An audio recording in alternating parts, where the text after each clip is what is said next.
বহু সাধ্য সাধনা করে বহু বঞ্চনা করে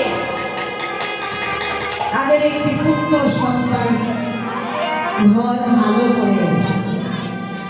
জমিদারের ছেলে বলে কথা না, যেই না সন্তান হয়েছে বহু সাধনা করে জন্মাবার পর তার মা বাবা তার পুষ্টিকরণ করেছে। সাধারণ ঘরের মায়েরা বাবারা সহজে করে না, আবার অনেকে করে না, কিন্তু জমিদার যেহেতু সেই হিসাবে জমিদারের ছেলে বলে কথা, কোনো কিছুতে তার ত্রুটি থাকবে না, আর থাকার কথা না। বহু সাধনার ফলে যে সন্তানের লাভ করেছে, কুষ্টি রচনা করে দেখছে, বিচার করে দেখলো ওই পুত্রের পরম আয়ু মাত্র 10 বছর। 10 বছর, 10 বছরের বেশি ওই পুত্র আর বাঁচবে না। 10 বছরের মাথায় সে ইহলোক ছেড়ে পরলোকে চলে যাবে, বিধির বিধান। ছেলের দেখতে দেখতে ওই শিশুকাল, বাবা মায়ের যত দিন যায় তত দুশ্চিন্তা বেড়ে যায় যে আমাদের অবর্তমানে যেখানে আমাদের পুত্রের জমিদারের দায়িত্ব, জমিদারের বোঝা তার কাঁধে নেওয়া উচিত, সেই হিসাবে তার পরমায়ু স্বল্প, তাহলে বংশের প্রদীপ থেকে তাই ভগবানের কাছে বলছে বিধি তুমি এতদিন দাওনি ঠিক আছে, যদিও দিলে কেন কেড়ে নেবে। কোন মা বাবা যদি জানতে পারে তার সন্তানের পরমায়ু মাত্র 10 বছর, তাদের পরিস্থিতি কেমন হবে? তোমার একটা করে দিন যাচ্ছে আর তারা যেন বসে বসে বলছে আর কতদিন সেদিন আসতে আর কতদিন বাকি। এমন সময় ছেলের যখন বছর 7 বয়স, পিতা বলছে আমি ছেলের অভিষেক করব, আমি আমার সিংহাসনের দায়িত্বটা আমার পুত্রকে দিতে চাই। ও যতদিন বেঁচে থাকবে ওর অনুমতি নিয়ে আমি রাজ্য পরিচালনা করব। যথারীতি 7 বছরের সন্তানকে রাজ্য অভিষেক করা হয়। জমিদারের আসনে তাকে বসানো হলো। সেদিন থেকে ওই পুত্র বলছে পিতা আজ থেকে আমি যা বলবো তুমি তাই শুনবে। আমি শুনেছি, আমি জানি, আমি বুঝেছি আমার পরমায়ু বেশি দিনের নয়, আমি বেশি দিনে ধরাধামে থাকতে আসিনি। পিতা তুমি এক কাজ করো, আমি যতদিন এই রাজ সিংহাসনে বসবো, জমিদারের আসনে বসে থাকবো, ততদিন কোনোদিন আজ হতে আমাদের আঙিনায় হরিনাম বন্ধ হবে না। তোমার তো এত আছে, তোমার তো এত সম্পদ আছে, ঐশ্বর্য আছে, কিন্তু খাবে কি আমরা অবর্তমানে? যাদের জন্য তোমার ঐশ্বর্য ধনরত্ন, সেই প্রজাদের উদ্দেশ্য করে বিলিয়ে দাও। আমার চাই না এই পার্থিব জগতের ধন ঐশ্বর্য, আমার চাই না। পুত্রের কথা মতো, জমিদারের কথা মতো, ওই বালকের কথা মতো তার পিতা সেই মুহূর্ত থেকে, সেই দিন থেকে আঙিনার মাঝে হরিনাম শুরু করল। একদিকে আহারের ব্যবস্থা, আর একদিকে হরিনাম দিবারাত্র চলছে। বাবা চলতে চলতে ঠিক সময় এমন সময় 10 বছর পূর্ণ হতে চলেছে পুত্রের। নামের বন্যায় ভাসছে সমস্ত রাজ্যবাসী, এত মধুর নাম হচ্ছে, এত মধুর হরি নাম হচ্ছে, গোলকের হরি আমি গোলকে থাকতে পারবো না। তিনি স্বয়ং আঙিনার মাঝে এসে বসেছে। যদি নামের প্রাঙ্গণে স্বয়ং ভগবানের আবির্ভাব হয়, সেখানে নাম কেমন হয়? তবে বর্তমানে যে পরিস্থিতি চালু হয়েছে, হিন্দি গান, বিভিন্ন বাংলা গানের ড্যান্সের মাধ্যমে যে হরিনাম হচ্ছে, এই নামে কখনো ভগবান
বেড়ে যায় তাহলে কত হয়? সেই দিন থেকে ওই পুত্রের পরম আয়ু হলো 100 বছরের আয়ু।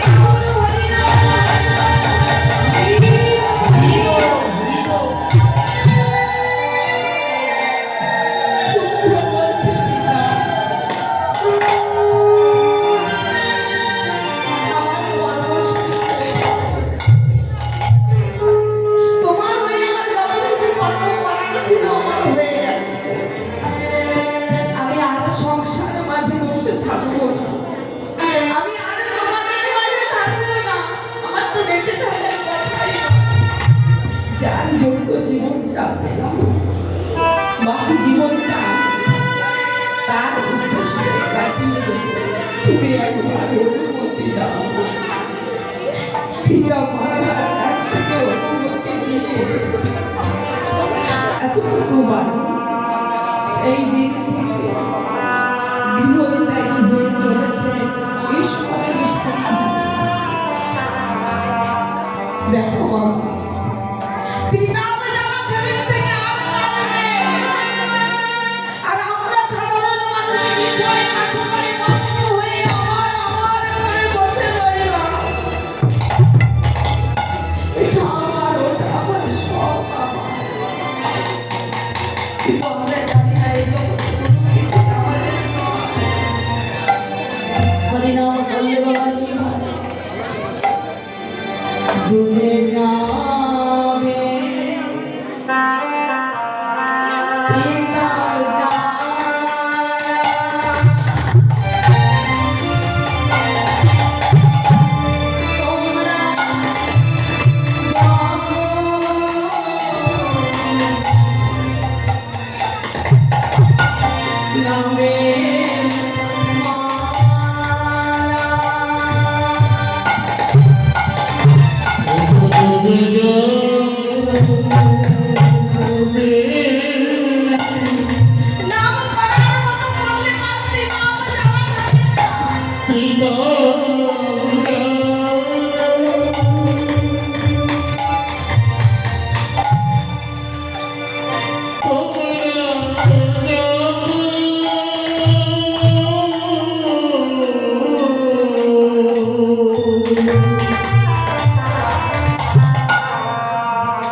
কৃষ্ণ শব্দের অর্থ হলো আকর্ষণ করে।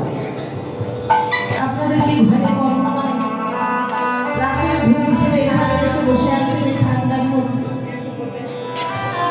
কৃষ্ণ নামের যে দামিকা শক্তি আছে ওই শক্তি দ্বারা আপনাদের ঘর ছাড়া করেছে।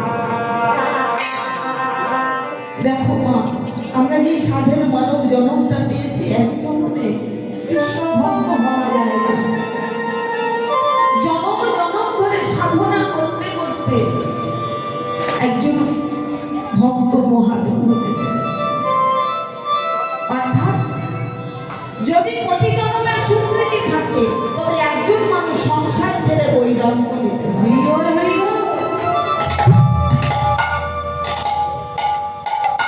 শিশুকালে হরি ভজন হয় না। মহাজন কি বলছে জানো না? শিশুকালে কৃষ্ণ ভজন, কৃষ্ণ পাইবারে আসে, আর যৌবনে কালে কৃষ্ণ ভজে, কৃষ্ণ আসে কি না আসে, আর বৃদ্ধকালে কৃষ্ণ ভজে। শিশুকাল আনন্দ ফুর্তি করতে করতে আমাদের চলে যায়, এখন কি হরি ভজনের সময় গো বাবা? শিশুকালে পেয়েছিল কে? হরিকে শিশুকালে পেয়েছিল কে? 5 বছরে ভগবান লাভ করেছে। ভক্ত প্রহ্লাদের মতো ভক্ত হওয়া এই জগতে ভগবান সব কিছু দিয়েছে, তার কাছে একটা জিনিসের অভাব, ভক্তের ভক্তি।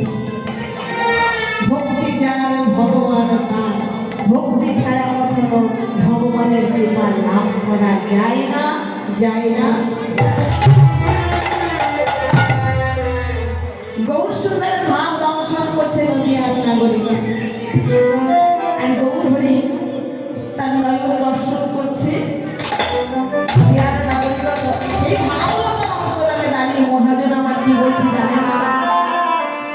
প্রেম জলে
নদিয়ার নাগরিকদের মনে আনন্দ আর ধরছে না গৌর হরিকে পাশে পেয়ে।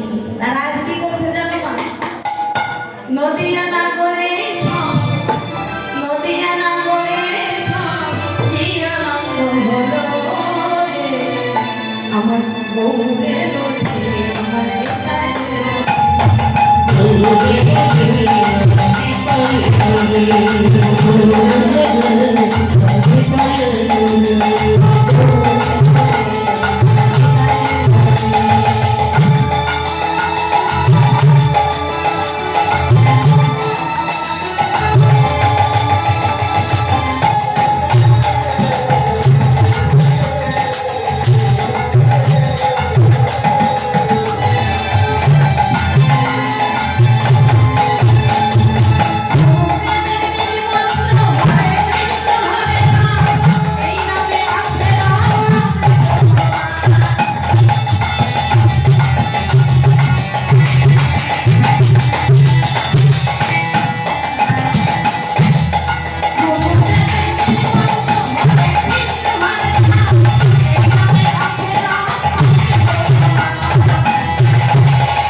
Go,